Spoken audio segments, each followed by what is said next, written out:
अब आइए हम देखते हैं कि वर्तमान में विदेशी विनिमय दर का निर्धारण हमारे देश में किस प्रकार किया जाता है। हमने देखा कि दो तरीके की ये दरें लागू हो सकती हैं, या तो स्थिर विनिमय दर के आधार पर या फिर लोचशील विनिमय दर के आधार पर। लेकिन अगर हम अपने देश की बात करें तो यहाँ पर हम विदेशी विनिमय दर के निर्धारण के लिए दो तरह की शक्तियों का प्रयोग करते हैं। एक तो हम मांग की शक्तियों का प्रयोग करते हैं और दूसरा पूर्ति की शक्तियों का प्रयोग करते हैं। सबसे पहले हम जानें कि अगर हम मांग की शक्तियों का प्रयोग करते हैं तो उसके अंतर्गत कौन कौन सी दशाएं बन सकती हैं।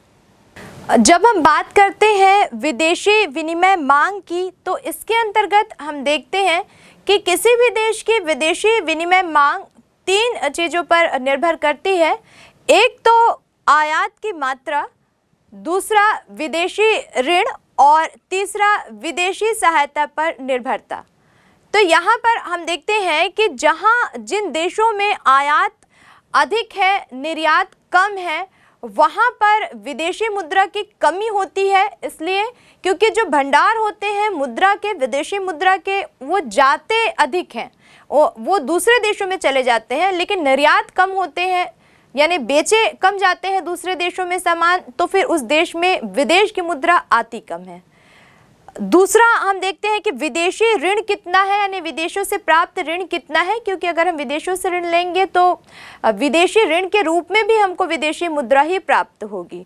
और एक बात हम देखते हैं कि विदेशी सहायता, विदेशों से जो हमको आय प्राप्त हो रही है वो ऋण के रूप में भी हो सकती है। हमने लोन लिया है, ब्याज सहित हम उसको पे करेंगे, या एक कंडीशन बनती है कि सहायता के रूप में भी हम कई बार देखते हैं कि किसी भी प्रकार की कोई दशाएं ऐसी निर्मित हो जाती है, भूकंप, बाढ़ या अन्य किसी प्रकार की, जिसमें एक देश को दूसरा देश आर्थिक सहायता प्रदान करता है, लेकिन किसी न किसी रूप में विदेशी मुद्रा प्राप्त होती है।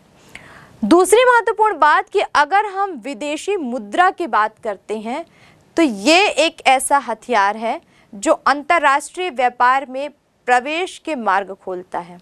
अगर किसी देश के पास विदेशी मुद्रा का भंडार नहीं है, विदेशी मुद्रा नहीं है, तो जाहिर सी बात है कि वो अंतर्राष्ट्रीय व्यापार में या विदेशी बाजार में प्रवेश कर ही नहीं सकता।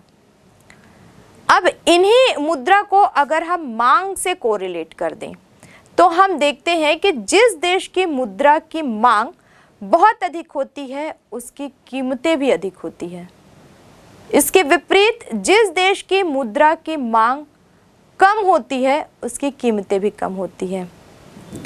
ज़्यादा से ज़्यादा व्यापार जो अंतर्राष्ट्रीय व्यापार होते हैं वो डॉलर में होते हैं, इसीलिए हमने देखा कि डॉलर को अंतर्राष्ट्रीय करेंसी, इंटरनेशनल करेंसी मान लिया गया, और हम देखते हैं कि हमेशा उसकी जो वैल्यू होती है वो बढ़ी हुई रहती है।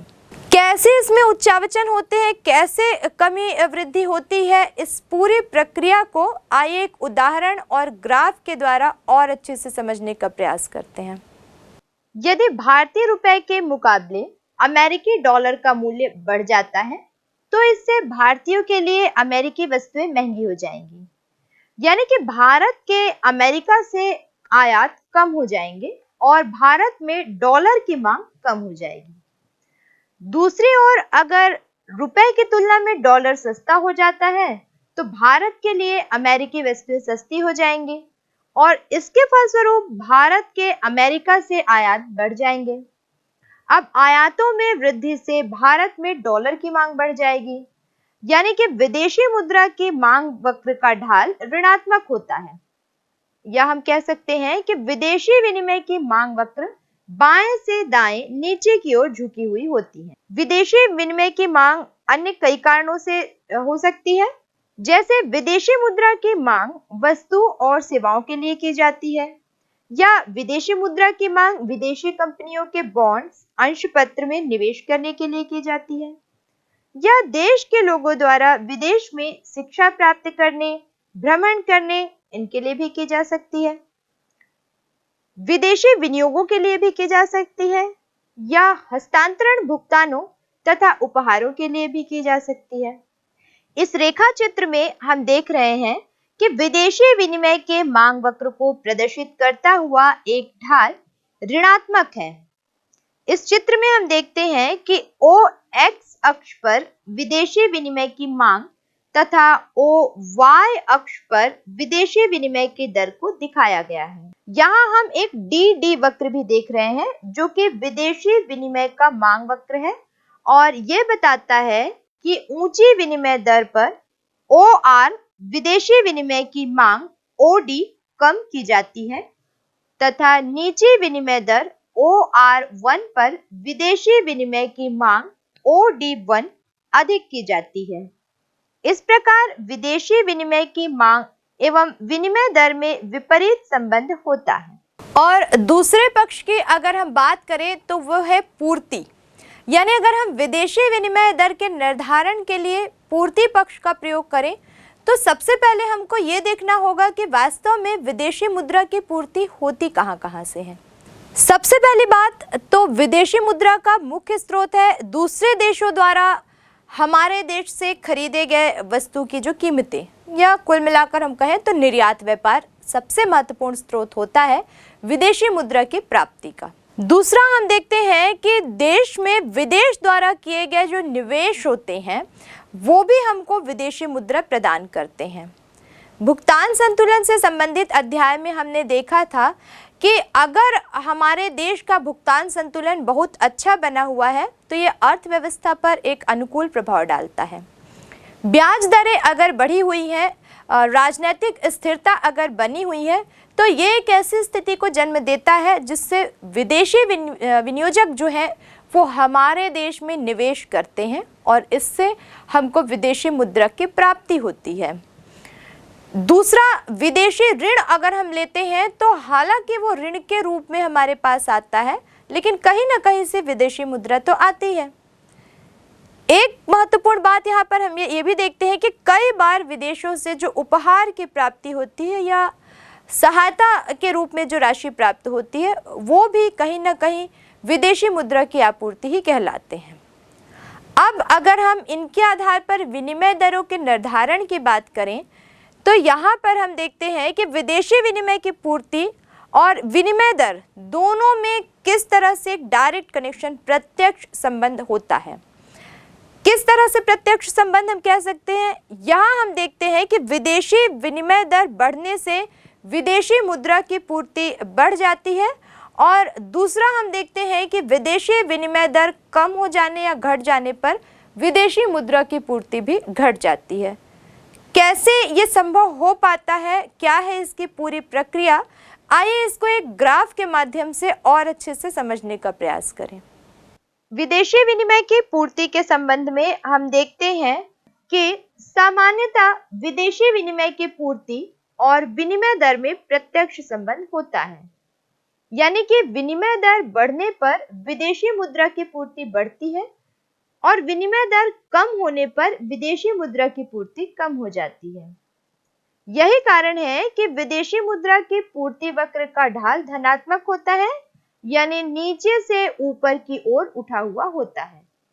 इसका कारण ये है कि जब विनिमय दर ऊंची होगी तो निर्यात अधिक किए जाएंगे और विदेशी मुद्रा की अधिक पूर्ति होगी, और इसके विपरीत अगर विनिमय दर कम होगी तो निर्यात कम होंगे और इसके परिणाम स्वरूप विदेशी मुद्रा की पूर्ति कम होगी। आइए इसे एक रेखा चित्र के द्वारा समझें। इस रेखा चित्र में हम देख रहे हैं कि विदेशी विनिमय के पूर्ति वक्र को का जो ढाल है वो बाएं से दाएं ऊपर की ओर है। इस चित्र में ओ एक्स अक्ष पर विदेशी विनिमय की पूर्ति और ओ वाई अक्ष पर विदेशी विनिमय की दर को दिखाया गया है। यहाँ हमको एक एस एस वक्र भी दिखाई दे रहा है जो कि विदेशी विनिमय की पूर्ति का वक्र है। इससे यह स्पष्ट हो जा रहा है कि विदेशी विनिमय की पूर्ति एवं विनिमय की दर में प्रत्यक्ष संबंध होता है। विनिमय की संतुलित दर यानी वह दर जिस पर विदेशी विनिमय की मांग और पूर्ति बराबर हो जाती है, इसे हम एक रेखा चित्र की सहायता से आसानी से समझ सकते हैं। इस रेखा चित्र में हम देख रहे हैं कि ओ एक्स अक्ष पर विदेशी विनिमय और ओ वाई अक्ष पर विनिमय दर को दिखाया गया है। डी डी एवं एस एस क्रमशः विदेशी विनिमय मांग वक्र एवं पूर्ति वक्र हैं। चित्र से स्पष्ट है कि ई बिंदु पर विदेशी मुद्रा की मांग व पूर्ति वक्र एक दूसरे को काट रहे हैं, यानी OR और EQ संतुलित विनिमय दर हैं। अब क्योंकि इस पर विदेशी विनिमय की मांग और पूर्ति दोनों बराबर हैं, यदि विनिमय दर OR 1 है तो ये माना जाएगा कि विदेशी विनिमय की पूर्ति मांग से अधिक है, जिससे विनिमय दर कम होकर फिर से OR हो जाएगी। और अगर इसके विपरीत विनिमय दर OR 2 है तो इस पर मांग पूर्ति से अधिक है, जिससे विनिमय दर बढ़कर फिर से OR हो जाती है। इस प्रकार संतुलित विनिमय दर OR और EQ होगी। प्रतिबंधित या तैरती हुई विनिमय दर प्रणाली के अंतर्गत अंतर्राष्ट्रीय व्यापार एवं विदेशी निवेशों का प्रवाह विनिमय दरों में निरंतर होने वाले उच्चावचनों से प्रतिकूल रूप में प्रभावित होता है। इसी समस्या के समाधान के लिए 18 दिसंबर 1971 को स्मिथसोनियन समझौता किया गया। इस समझौते द्वारा विनिमय समता के दोनों ओर उतार चढ़ाव की पट्टी को 1% से 2.25% तक बढ़ा दिया गया। 12 फरवरी 1973 को अमेरिकी डॉलर के अवमूल्यन के बाद स्मिथसोनियन समझौता टूट गया। जनवरी 1976 में जमैका समझौते के बाद अंतर्राष्ट्रीय मुद्रा कोष के अधीन तैरती विनिमय दर की व्यवस्था का आरंभ हुआ। तैरती विनिमय दर प्रणाली वास्तव में स्वतंत्र लोचपूर्ण विनिमय दर प्रणाली नहीं थी, बल्कि यह एक प्रतिबंधित तैरती विनिमय दर प्रणाली थी, जिसके अंतर्गत विभिन्न देशों के मौद्रिक प्रशासन को यह जिम्मेदारी दी गई थी कि वे विनिमय दरों का दीर्घकालीन प्रवृत्ति को प्रभावित किए बिना विनिमय दर के अल्पकालीन उतार चढ़ाव को दूर करें। इस प्रतिबंधित तैरती प्रणाली में जहां एक ओर देश को स्थिर विनिमय दरों से होने वाले लाभ को प्राप्त करने का अवसर दिया गया, वहीं दूसरी ओर देश के भुगतान संतुलन के असंतुलनों को समायोजित करने के लिए लोचशीलता बनाए रखने का भी अवसर दिया गया। प्रतिबंधित तैरती प्रणाली के अंतर्गत विदेशी विनिमय कोषों का प्रयोग करते हुए विनिमय दर के दीर्घकालीन झुकाव को प्रभावित किए बिना विनिमय दर के अल्पकालिक उतार चढ़ाव को कम करने में सफलता मिलती है। स्वच्छ एवं गंदी तैरती प्रणालियां। पहला, स्वच्छ तैरती प्रणाली में विनिमय दर को मांग एवं पूर्ति की स्वतंत्र बाजार शक्तियों के द्वारा निर्धारित होने दिया जाता है। इसमें मौद्रिक प्रशासन हस्तक्षेप नहीं करता और विदेशी विनिमय बाजार बिना किसी हस्तक्षेप के स्वतः ही मांग एवं पूर्ति में समायोजन कर लेता है। दूसरा, गंदी तैरती प्रणाली में देश का मौद्रिक प्रशासन कीलक क्रियाओं के द्वारा विनिमय दर के उतार चढ़ाव को कम करने या पूरी तरह से समाप्त करने के लिए हस्तक्षेप करता है। इस हस्तक्षेप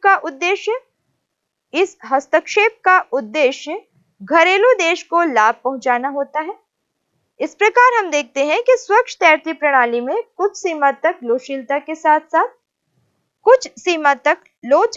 के साथ विनिमय दर में स्थिरता प्राप्त हो जाती है, जबकि इसके विपरीत गंदी तैरती प्रणाली में विनिमय दर में लोचशीलता नहीं होती है।